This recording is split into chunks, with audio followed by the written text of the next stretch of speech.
Thanks very much for that question, and we're now honoured to have an address from the opposition leader, the Honourable Bill Shorten MP. Before entering Parliament, Bill had extensive experience representing the rights of working Australians. He became a member for Maribyrnong in 2007 and appointed Parliamentary Secretary for Disabilities, Children's Services and Bushfire Reconstruction. He joined the ministry in 2010 and the Cabinet in 2011. As a senior member of the Rudd and Gillard governments, Bill played a key role in securing a number of historic Labor reforms.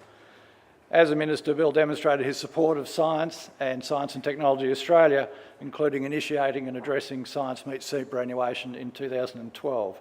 He became leader of the Federal Labor Party in 2013, and we certainly appreciate him finding time to address us today. I'll give you the Leader of the Opposition, Bill Shorten.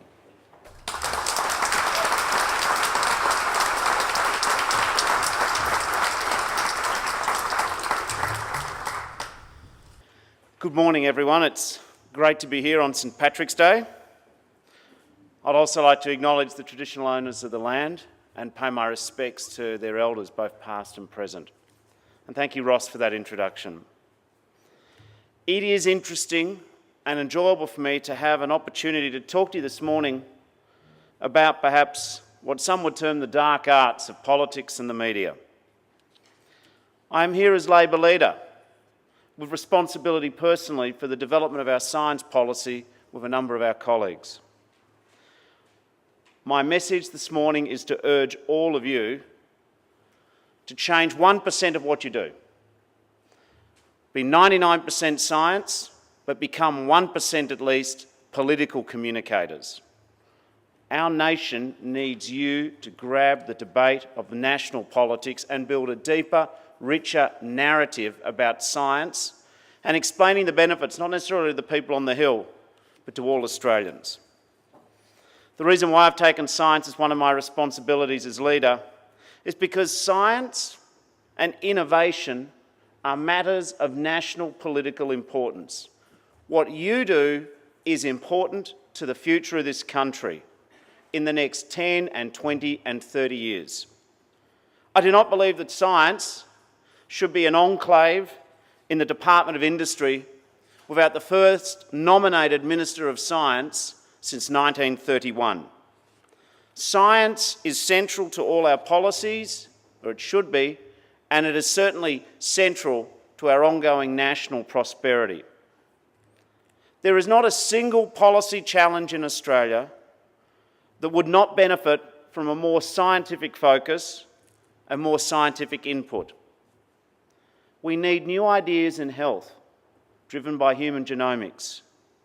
We need new ideas in education, informed by neuroscience and psychology. We need new ideas for our economy, underpinned by innovation, research and development. New ideas for farming and food security, working with cutting-edge and productivity-building technology.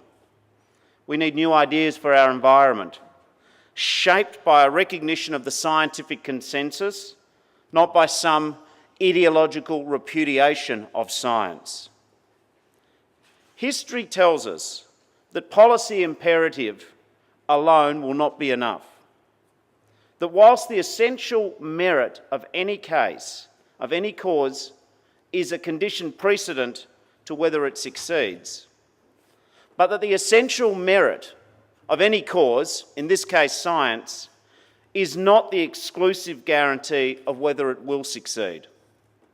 The future of Australian science depends upon whether you and I can make your cause a national political issue.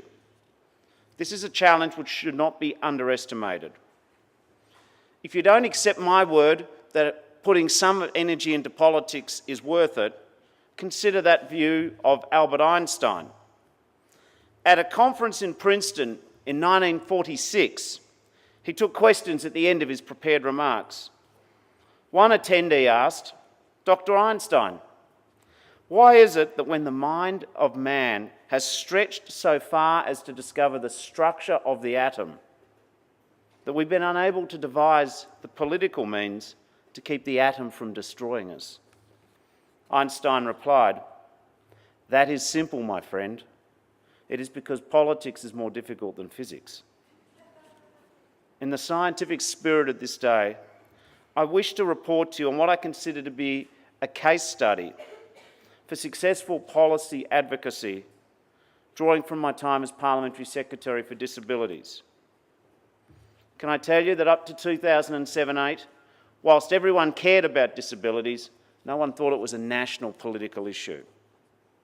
Yet the National Disability Insurance Scheme is an ambitious, long-term solution to a complex and important problem that has never been before considered to be a national political issue. Sure, it's considered to be a moral imperative, but until the National Disability Insurance Scheme, people with impairment, especially profound and severe impairment, were effectively consigned to a second-class life. They were exiles in a city with unbreachable walls. Australians in our own communities, people with disability, their carers, and the people who love them, were practically invisible prisoners of disadvantage. Now, none of this is new. It's been around for all time. But there were two key elements which moved a debate about disability from charity to outcome. The two key elements which would move it from a fate of Australians with disability being treated with a shoulder-shrugging, forgotten tragedy to becoming a matter of national importance that both sides of politics had no choice but to support at the last federal election. The first factor was the ability of people who knew most about the issue and what reform would mean to raise the profile of their cause through a unified grassroots campaign with a positive message. I have always been a believer in the powerful force of consensus and empowerment. I've always been a believer that like-minded advocacy groups have choices. One can choose to spend one's time reinventing a modern Tower of Babel, disputing the things that different groups who have the same general cause disagree on and get nowhere. Or advocacy groups and those who are interested can concentrate on the 90% of things that they agree upon and work towards achieving it. Until the Every Australian Counts campaign, each key group in disability would approach the politics of disability in a different way, depending on whether they were advocates, or the carers, or the service providers, or people with particular sets of impairment.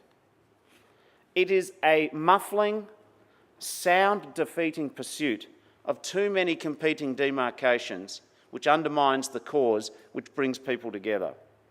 The sterile competition of different points of view competing for equal amounts of media disinterest and for limited government resources.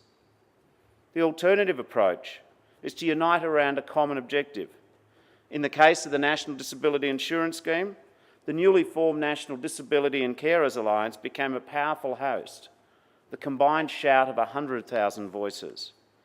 Together they achieved an outcome that would have been impossible alone. What they lacked in money, they created in people power. For scientists, I understand the competition for research funding is fierce. I know that too often people are forced to compete with each other for government grants that are too scarce. The challenge for the advocates of science is to find your unifying message, to articulate a set of objectives based on consensus, goals that will deliver a more beneficial outcome for all of you, to build a richer political narrative about the benefits of science for all Australians. Now, the second factor in the success of the National Disability Insurance Scheme was the enlisting of credible independent experts to round out the policy argument with cogent supporting advice that explained the benefits. Not the benefits to the politicians, the benefits to the community. In the early days of the National Disability Insurance debate, there was a widely held view that the problem of adequately funding disability was that the answer was a bottomless well. People said that you could lean over the challenge, the well of the challenge of funding disability, toss a coin in, and you would never hear it hit the bottom. It was an unmeasurable problem. However, the Productivity Commission, ably assisted by a remarkable actuary called John Walsh, provided the government with the numbers that put this notion to rest. It gave us proof that you can fund a national disability insurance scheme, that one could lean over and toss that coin into the well, and whilst deep, you would hear it hit bottom, that there was a flaw, that you could actually get to the bottom of how you would fund this scheme, with measurable benefits and creating value. What's more, the Productivity Commission argued that empowering hundreds of thousands of Australians with impairment, empowering their loved ones and their carers, freeing their parents, their ageing parents, of that midnight anxiety of who will love their child, would actually deliver a considerable economic benefit. A disability scheme would boost national productivity and save money in the long run by consolidating funding. The Productivity Commission's report lent new economic strategy and policy logic to the moral imperative of the scheme. I think that there is more that science can do to emphasise its retail benefit, its economic value to the lives of individuals. Put bluntly, the retail benefits of research. Take the recent debate about Australian manufacturing. There is a widespread misconception in some parts of the media, in the ranks of the government, that manufacturing jobs are somehow dirty, they're low-tech, rust-belt, commodified industries. This is wrong. It's tragically wrong. It's a wrong which betrays our nation and starves our future revision. There is no such thing as a low-tech industry. Rather, there are industries that have invested in cutting-edge technology and innovation and those that have not. All of us understand that when Australian industries invest in research and development, they're investing in their own capacity for reinvention. Compared to businesses that do not innovate, innovative Australian businesses are 78% more likely to report increases in productivity over the previous year. 78% more likely to improve their productivity over the previous year if a business invests in innovation. Yet only 25 in every 100 Australian businesses collaborates on innovation. You know that Australia already produces some of the finest research in the world, but we need more collaboration between industries and the research sector. There is not an Australian business currently operating in any part of our wide continent that does not rely on our scientific community in some fashion. Scientists have a role to play in spreading this message of success, in emphasising the need for collaboration, initiating it if necessary. Now, I know this advice is easy to give and harder to follow. I understand sometimes there are active disincentives that prevent proactive collaboration. Addressing these disincentives should be part of your reform agenda. It is certainly part of mine. By last year at the election, a powerful consensus had developed around a national disability insurance scheme. So much so that we even managed to convince the then Abbott opposition to vote in favour of a new levy to fund it. Building this kind of meaningful consensus, dragging the Abbott government away from their predilection against anything which is new and could be characterised as a tax. Building this consensus is not easy, and around science it will be a lot of hard work. But we need to understand that simply presenting ourselves year in, year out with the current system of funding and expecting something else to occur from everything that has happened before when you do the same experiment in the same way would be a triumph of hope over experience. And indeed, in this age of self-publishing platforms, it's never been easier for people to broadcast their opinion to the world, regardless of the veracity or foundation of the opinion. On scientific matters, any outspoken blogger can pit their anecdotal evidence, their common sense reasoning, against years of painstaking, peer-reviewed research. And what's more, the idea of balanced reporting often requires that the ill-formed view from the fringe be presented as a relative counter to the scientist's theory and evidence. This must, I'm sure, be a source of some not inconsiderable frustration. It must be hard, I should say, not to feel insulted or infuriating by the way in which scientific work, hard work, your work, can be subject to baseless criticisms and field opinions. Australia needs our scientific community to be able to triumph against the prejudice and the gossip and persevere with the more important argument. We need the scientific community, supported by national politics, to defend your findings, even if it means simplifying the message back to first principles. I think the degradation of the climate change debate is a sad but cautionary tale of what happens when we abandon the field to the conspiracy theorists, to the keyboard warriors, to the social media trolls, and to the angry shouts of talkback radio.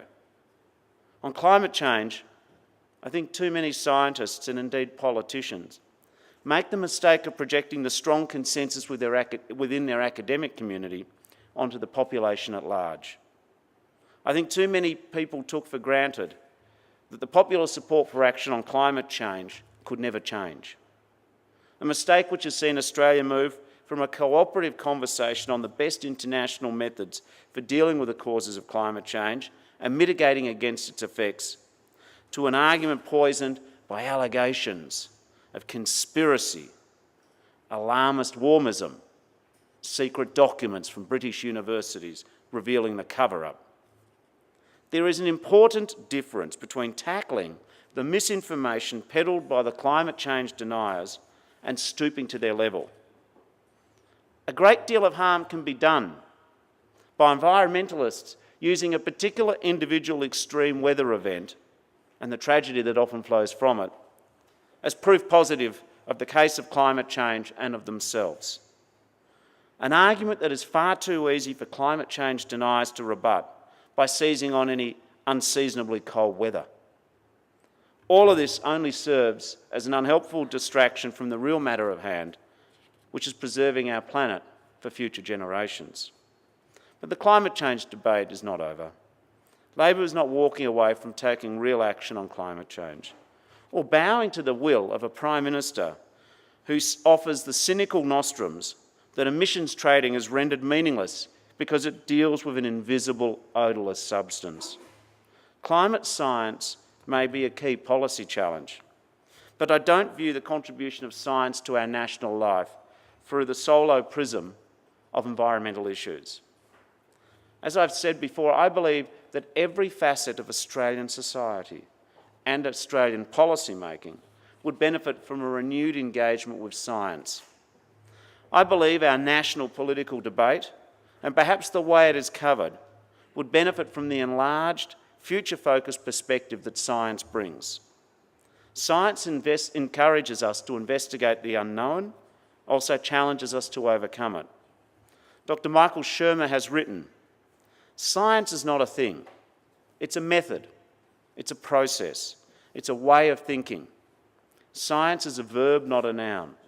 Science is a method for understanding our world, a process that involves reason, evidence, and especially testing claims."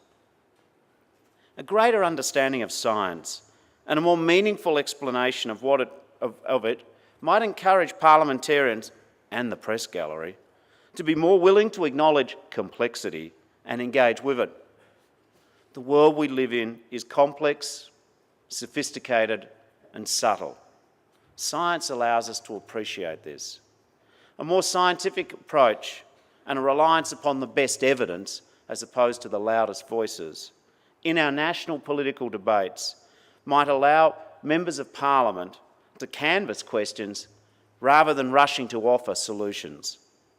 An understanding of the value of empirical evidence might allow policy programs to run their full measure rather than being shelved on partisan or ideological grounds. An acknowledgement of scientific consensus as an evolving process might mean a change in a policy position is not seen as a humiliating U-turn or an embarrassing backflip, but a new approach based upon a re-examination of the evidence. I want to assure you that I am most enthusiastic to listen to your ideas and most committed to lending my advocacy to what interests you. There is so much I would like to see achieved for Australian science. I do, and I am sufficiently ambitious to want science to be a national political priority. It will require a reform process similar to that of the Hawke-Keating years and akin to the transformation of the debate about disability through the National Disability Insurance Scheme. I want science to be recognised as the industry which will underwrite Australia's prosperity in the 21st century. I am convinced that we in Australia are part of the science race, the race for the jobs of the future, the race to be at the top, not the bottom. And this race has already commenced in many other nations. If we are not careful, our nation will be stuck in the blocks. We are more than just a rock or a crop. We do not have 3, much less 6 years to waste. At this very moment, too many Australian school children are being taught by hard-working but underqualified teachers. Too few Australians go on to study science and mathematics in our universities. Science units which can form the basis of non-science qualifications. I believe Australia's level of investment in research and development needs to significantly increase. I believe that science needs a long-term, sustainable funding profile. We need our science to have a strategic approach, not just in terms of setting the research priorities, but putting in place the right policy settings to allow your capacity, your enthusiasm, your genius to flourish and thereby create a greater national and indeed global prosperity.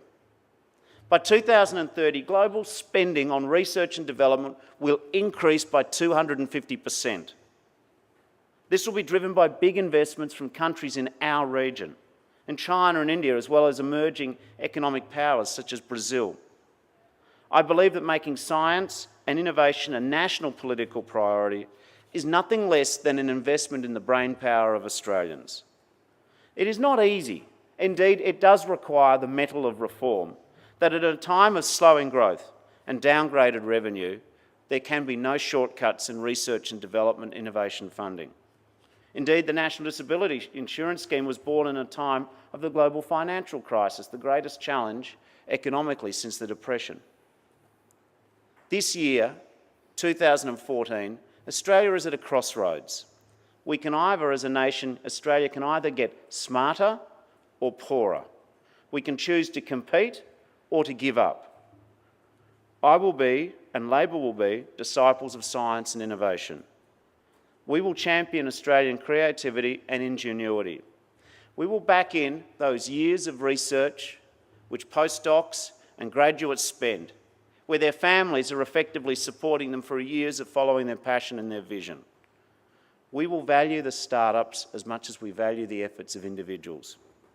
We need to build a climate that encourages innovation, that encourages risk-taking and entrepreneurialism.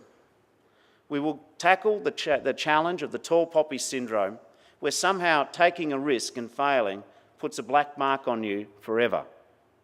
We need an environment that understands that research does not always deliver short-term commercial dividends. We need an environment that understands that sometimes failure can lead to success in terms of research and innovation. Government can play a role, an important role, in covering investor risk, helping build the climate of confidence and risk-taking that will encourage entrepreneurs to pursue the breakthroughs that will define this century. If we are serious about turning Australian capacity and intellect into wealth for our whole nation, we need to equip our PhD students with the skills that they might need to commercialise their work. This does not mean all of them will, nor should they be expected to. But we have to create a system that removes the disincentives and gives our scientists the best shot. We need to give our science graduates additional skills: intellectual property management, project management, financial literacy and entrepreneurship. So our best and brightest scientists can aspire to be business leaders and political leaders and community leaders, as well as professors. I believe that if much smaller nations, such as Taiwan or Israel or Finland, without our vast natural wealth, without our sense of security and stability, if they can do better at research and innovation, then why on earth can't we? I am sufficiently ambitious for Australia and for Labor that I hope that at the next election, when I'm handing out the Labor How to Vote card, science graduates will come up to me and take our card because they believe that Labor has put science on the political map and is sufficiently committed that people can plan careers, that they don't have to make the trade-offs between their research and their family and their well-being and their mortgage. I hope this morning that some of these reflections will assist you in capturing the national imagination and the media's attention in the years ahead. I would be well content if at the next election there is a competition between Labor and Liberal for the science vote. There was a competition between Tony Abbott and myself for who has the best policies on research, innovation and science. I would be well content if that was the case. But we have entered that race anyway, and we are not worried about what the Abbott government doesn't do. We are more concerned if they don't try and do anything. But that also involves going back to where I started at this morning's talk. Some of you will say that politics, well, that's just a dirty business and we just get out the way, give us the money and we'll do our bit, you do your bit. It is not that simple. That's the formula people have been relying on for many decades. It is not working. I didn't ask you to change 99% of what you do. But if we together can build a richer narrative with the Australian community about the benefits of what we do, and the evidence is already there, then I believe that the future for Australia and its research community and its innovation community and its science community is a bright one indeed. And please, I need you all to enter the political debate. Australian journalists must know that you mean business, that you are sufficiently excited by the work you do every morning tonight that you think it is worth other people voting for, because it is. There are votes in science. Good morning.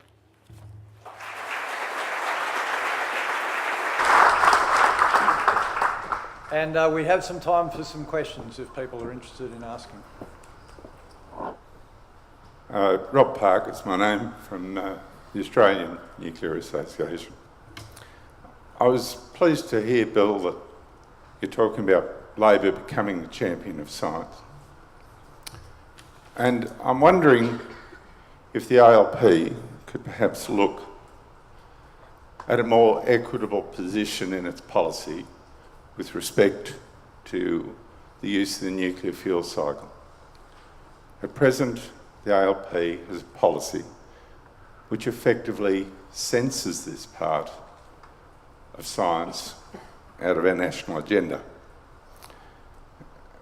I'm therefore, in summary, asking if we could perhaps have a look at having it treated on its scientific and environmental merits fairly, without it being censored.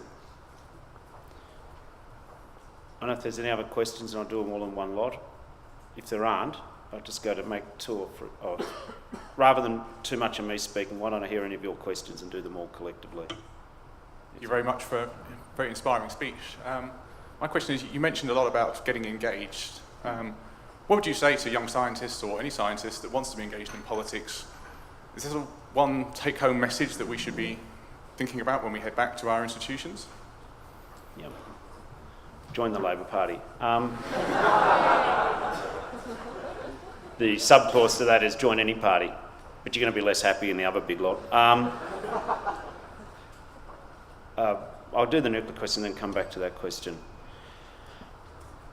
The Labor Party showed a willingness to engage in some of the debates which were previously put in the too hard stage by the discussion about the export of uranium to India. So you could say that that was a small step, but nonetheless it was a step. I think there's several debates about nuclear power. One is the storage of it and storage of waste materials. There are competing arguments about that. I also think that at this stage, you said the environmental and scientific propositions around nuclear. There's also the economic propositions.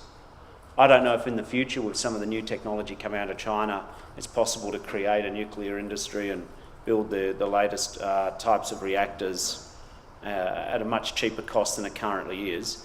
But to some extent, I think that some of the economic debate around nuclear power should have been done, if it was to be done 30 and 40 years ago, because of the cost of starting up a whole industry from scratch I think is pretty high at the moment. I also think that we're blessed by good gas reserves and by coal reserves, but that doesn't take away from some of your general point. You should be able to debate nuclear power or climate change or a range of the other issues free of the simplistic finger pointing, and occasionally you get the simplistic finger pointing from elements of the far left who are just as conservative as elements of the far right. So I think the economic case is a hard one to make at this point, but there shouldn't be the sort of hysterical witch-burning attitudes when people have a different view, provided it is based on evidence. So certainly in the Labor Party I lead, I will encourage debates which don't see the name calling and get to the issues, with that caveat that I acknowledge that there is fairly widespread concern about the storage of nuclear fuels, and also just the straight economic costs, that there perhaps are cheaper sources of energy available without the giant start-up costs. Going to the proposition about what's something you can do, you should get political. I want the Labor Party to double its membership. I want to see Labor run more candidates in the next election with scientific backgrounds and qualifications. We need to appeal to the whole diversity of people. I think that Labor can do some good things. I'm going to speak to you again briefly tonight, so the good news is I'll give a different talk tonight. But not dissimilar points, not dissimilar fundamental assumption, but perhaps a different way of putting it. So I need to hold some of my firepower for that question till tonight. But what I would say is politics is not that mysterious. What we have to do, what Labor has to do, is convince the younger scientists, and maybe the not so young scientists, that what goes on in politics can change the community. I think too many Australians have a view that why would you get involved in politics, because it doesn't speak to the lives people are leading, and it's a sort of an archaic form of ritualised debate where question time's breathlessly reported on, but a lot of the debates in the nation aren't dealt with at question time. So I am keen, as part of rebuilding Labor and making us a serious alternative at the next election, is that we have, we can explain to young scientists, and they can grasp pretty easily, that you can get involved in politics because it'll change the way that issues they think are important are dealt with. I want to repair the disconnect that most Australians feel with the political process, that it's a bunch of insiders shouting at each other. But I would go back to this. I thought my first answer was still the answer which I like best.